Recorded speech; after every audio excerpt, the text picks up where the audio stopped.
好，这坐垫有点间隙。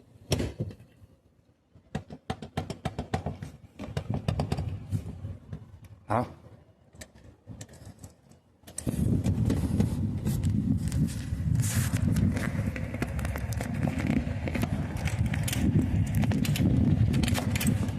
好，打开呢，一块橡皮，这个不是橡皮，这个是车胎内胎哈，剪下来，把它贴在这里，用双面胶固定在这里。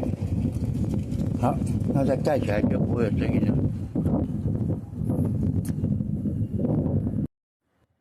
好，现在贴了3个双面胶，然后把它粘上去那个位置就可以了。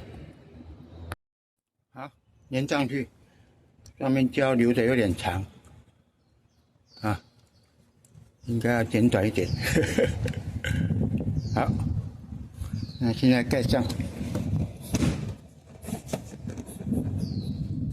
没有声音了，没有那个 K K 扣的声音了啊，成功。